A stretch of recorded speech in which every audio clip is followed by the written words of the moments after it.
جو شخص قرآن کریم کی 2 سورتوں کو 7 بار پڑھ لیتا ہے، زمین اپنے چھپے ہوئے خزانے اس کے لیے ظاہر کر دیتی ہے، آسمان سے اس کے لیے رزق کے دروازے کھول دیے جاتے ہیں اور ایسے شخص پر رزق اور مالی دولت کی بارش برسنے لگتی ہے۔ قرآن پاک کے 2 مختصر سے 2 سورتوں کا عمل یہ ہے۔ بسم اللہ الرحمن الرحیم حضرت سلیمان علیہ السلام اور پرندوں کے بارے میں واقعہ ہے۔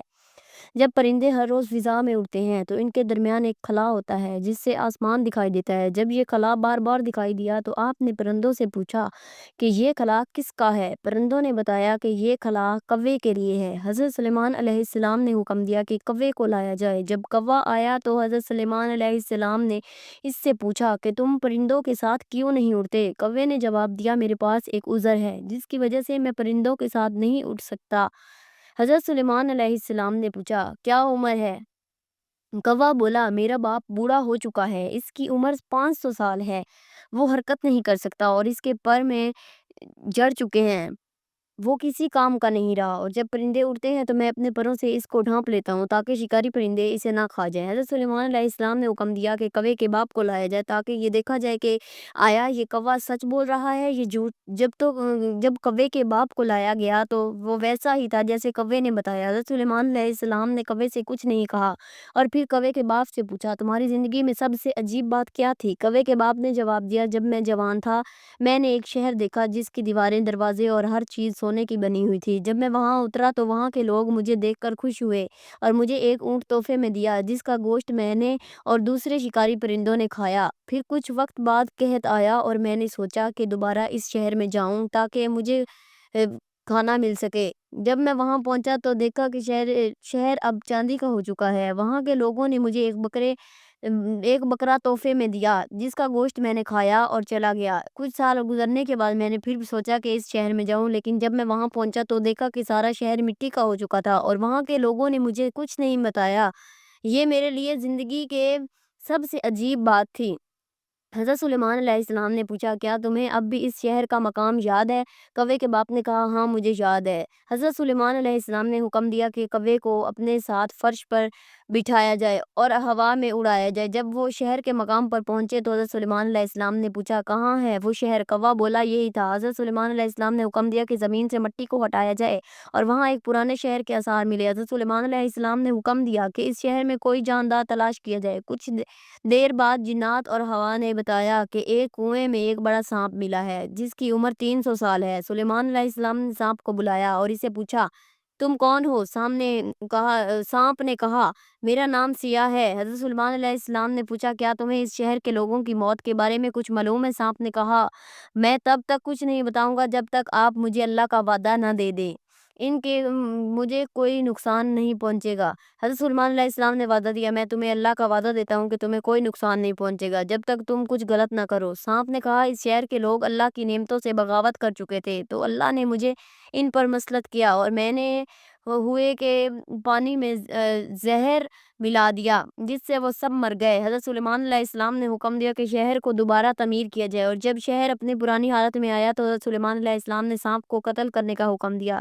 سانپ نے کہا اے اللہ کے نبی آپ نے مجھے اللہ کا وعدہ کیا تھا۔ حضرت سلیمان علیہ السلام نے جواب دیا ہاں میں نے تمہیں وعدہ دیا تھا کہ جب تک تم شریعت کے خلاف کچھ نہ کرو تو تمہیں کچھ نقصان نہیں پہنچے گا، لیکن تم نے ایک شخص کو نہیں بلکہ پوری قوم کو قتل کیا ہے۔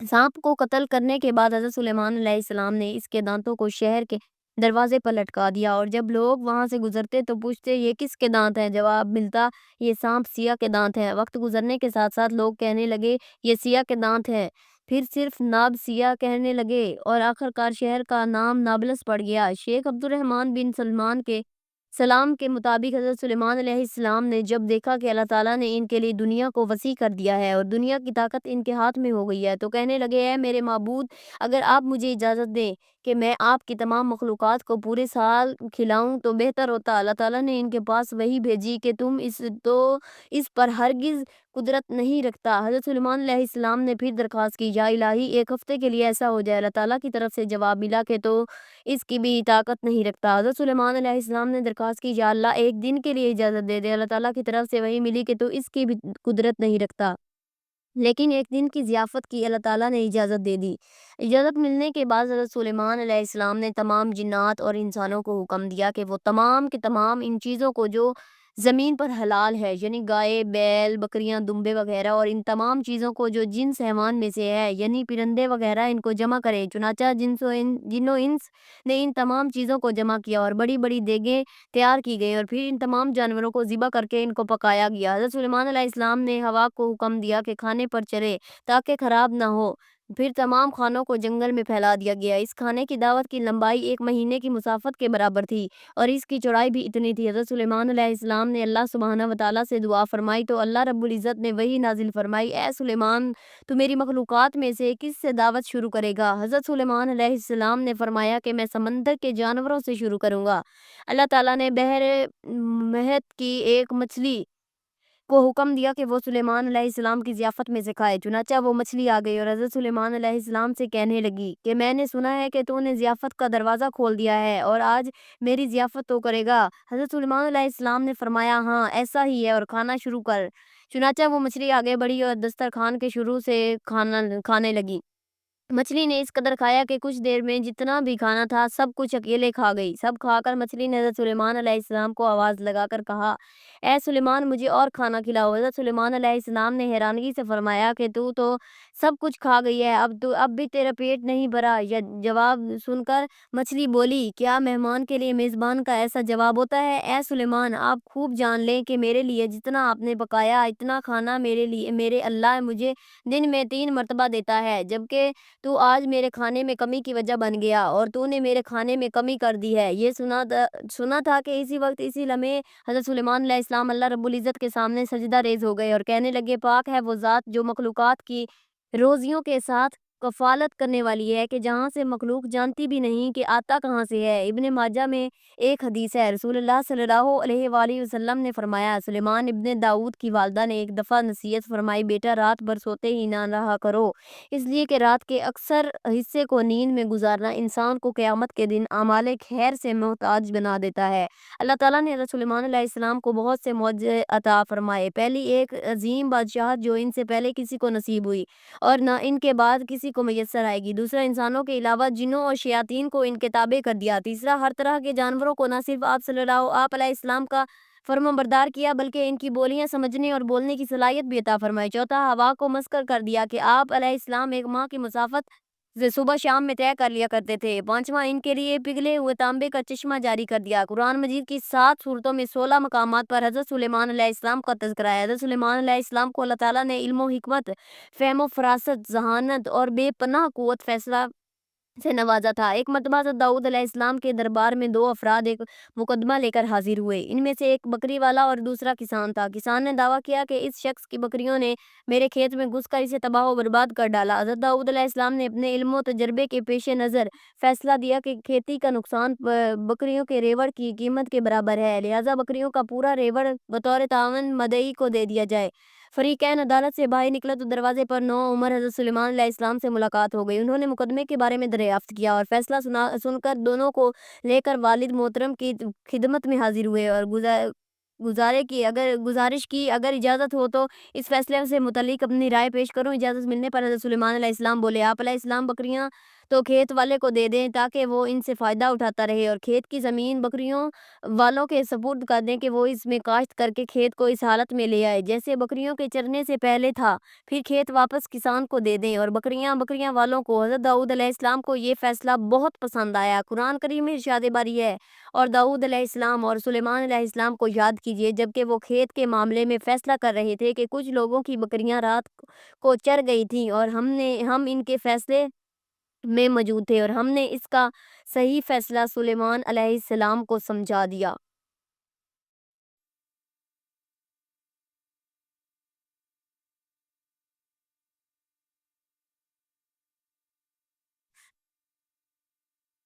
حضرت سلیمان علیہ السلام نے دعا مانگی، اے میرے پروردگار میری مغفرت فرما اور مجھے ایسی بادشاہت عطا کر جو میرے بعد کسی کو میسر نہ ہو، بے شک تو بڑا عطا فرمانے والا ہے۔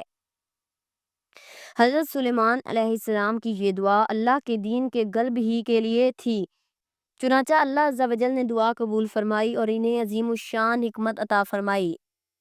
آپ عفت و اقلیم کے بادشاہ تھے، دنیا کی ہر شے آپ علیہ السلام کی فرما بردار تھی۔ ہوا کو حکم دیتے تو وہ مہینوں کا سفر گھنٹوں میں طے کر دیتی، چرن پرن ہر حکم کتابیں کے لیے حاضر ہوتے۔ سرکش جنات ہر وقت ہاتھ باندھے اور احکامات کی بجا آوری کے لیے تیار رہتے اور شیاطین زنجیروں میں جکڑے رہتے۔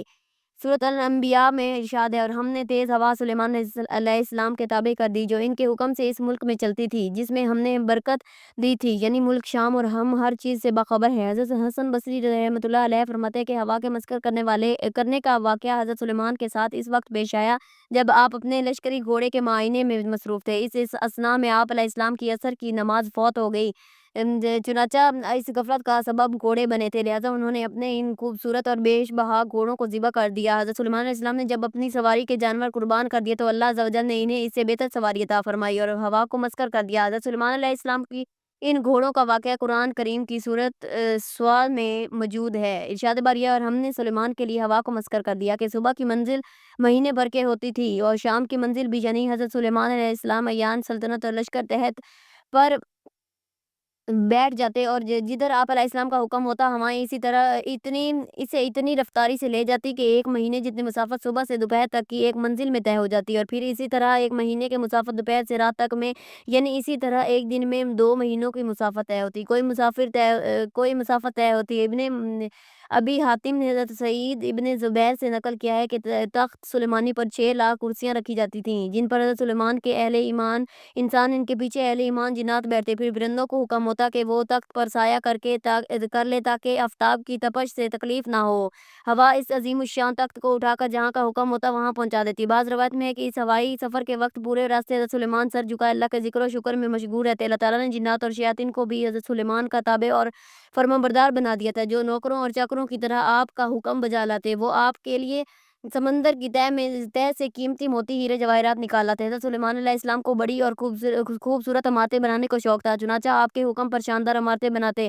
اگر ان میں سے کوئی سرکشی کرتا تو حضرت سلیمان اسے سزا دیتے اور زنجیروں میں جکڑ دیتے۔ قرآن کریم میں ارشاد ہے ہم نے بہت سے شیاطین بھی ان کے تابع کیے تھے جو ان کے فرمان سے گھوتے لگاتے تھے اور اس کے سوا بھی بہت سے کام کرتے تھے، اور ان کے نگہبان ہم ہی تھے۔ ان جنوں میں بھی 2 طرح کے جنات تھے، ایک تو اہل ایمان تھے جو اپنے نبی علیہ السلام کا حکم مذہبی فریضہ سمجھ کر پورا کرتے، لیکن جو جن کافر تھے انہیں شیاطین کہا گیا۔ وہ اپنے کفر اور سرکشی کے باوجود حضرت سلیمان کے تابع فرما بردار تو رہتے لیکن ان سے نقصان کا بھی اندیشہ تھا، اس لیے اللہ تعالیٰ نے ان کی حفاظت فرمائی۔ جیسا کہ ارشاد ہے جو کوئی ان میں سے ہمارے حکم سے پھرے گا اس کو ہم آگ کا مزہ چکھائیں گے۔ مفسرین فرماتے ہیں کہ اللہ تعالیٰ نے ایک فرشتے مقرر فرما دیے تھے جن کے ہاتھ میں آگ کا سونٹا ہوتا، جو حضرت سلیمان علیہ السلام کے حکم سے سر تابع کرتا فرشتہ اسے سونٹا مارتا جن سے وہ جل کر بھسم ہو جاتا۔ قرآن کریم میں ارشاد باری ہے کہ اور ہم نے ان کے لیے تانبے کا چشمہ بہا دیا۔ اللہ تعالیٰ کی جانب سے حضرت سلیمان کو عطا کیے گئے معجزات میں سے ایک پگھلے ہوئے تانبے کے وہ چشمے ہیں جن میں جنات بڑی بڑی دیگیں، لگن، برتن اور بحری جہاز تیار کیا کرتے تھے۔ تورات اور جدید تاریخی تحقیقات سے پتہ چلتا ہے کہ حضرت سلیمان علیہ السلام نے بڑے پیمانے پر بحری تجارت کا سلسلہ شروع کیا تھا۔ مفکرین دین اسلام اس بات پر بہت زور دیتے ہیں کہ جہاں دینی تعلیمات کام انسان کی روح کو پاکیزہ کرتی ہیں، وہیں ایسی دینی تعلیم بھی ہونی چاہیے جو انسان کی روزگار اور رزق کے حوالے سے اس کے مددگار ہو۔ بلا شبہ رزق اور مال و دولت عطا کرنے والی ذات صرف اور صرف خدا ہے، وہ جسے چاہے بے حساب رزق عطا فرماتا ہے، لیکن بزرگان دین نے کچھ ایسے طریقے کار بھی واضح کیے ہیں جو دینی تعلیمات کے عین مطابق ہیں اور شب و روز کی آزمائے ہوئے مجرب عملیات ہیں۔ 400 سال پرانی کتاب اجزائے طریقت میں مفتی علامہ عبد القادر رحمۃ اللہ علیہ سے منقول رزق کے خزانے کھلوانے والا ایک ایسا عمل بتایا گیا کہ جس کے کرنے سے انسان پر دولت کی بارش ہونے لگتی ہے۔ خالصاً قرآنی عمل ہے اور یہ ہر مرد و عورت چھوٹا بڑا بآسانی اس عمل سے مستفید ہو سکتا ہے۔ قرآن پاک کی تو چھوٹی صورتوں کا عمل ہے اور ساتھ اللہ کے نام کا فرد ہے۔ ناظرین کرام، اعمال میں بتایا گیا کہ ہر روز بلا ناغہ 2 مرتبہ یعنی فجر کی نماز کے بعد اور عشاء کی نماز کے بعد قرآن کی 2 مختصر صورتیں پڑھنی ہیں۔ ان میں سے پہلی صورت سورۃ فاتحہ ہے، اس کو ذات پر پڑھنا ہے، اور دوسری صورت علم نشر ہے تو اس کو بھی 7 مرتبہ پڑھنا ہے۔ ان دونوں صورتوں کو 7 بار پڑھ کر اللہ کا نام یا رزاق 313 مرتبہ پڑھنا ہے۔ اول و آخر درود پاک پڑھیں اور اس عمل کو اپنی زندگی میں شامل کر لیں۔ انشاءاللہ اس عمل کی برکت سے زمین اپنے خزانے چھپے ہوئے خزانے ظاہر کرنے لگتی ہے اور پڑھنے والے کے لیے آسمان سے رزق کے دروازے کھول دیے جاتے ہیں۔ ایسا شخص جو یہ عمل کرتا ہے اس پر رزق کی بارش ہونے لگتی ہے۔ مفتی علامہ عبد القادر مصری رحمۃ اللہ نے بہت سے واقعات کا ذکر بھی کیا ہے جن پر اس وظیفے کے سبب اللہ کی برکتیں اور رحمتیں نازل ہونے لگیں۔ محترم ناظرین، اسے اپنی روزمرہ کی زندگی میں ضرور شامل کریں اور پھر اپنی آنکھوں سے اس کے اثرات رونما ہوتے ہوئے ہوئے دیکھیں۔ اللہ تبارک و تعالیٰ سے دعا ہے کہ نیکی کی بات سننے سمجھنے اور اس پر عمل کرنے کی توفیق عطا فرمائے۔ میرا سنانا اور آپ کا سننا اپنی بارگاہ الہی میں قبول و منظور فرمائے، آمین۔ اللہ تعالیٰ ہم سب کا حامی و ناصر ہو۔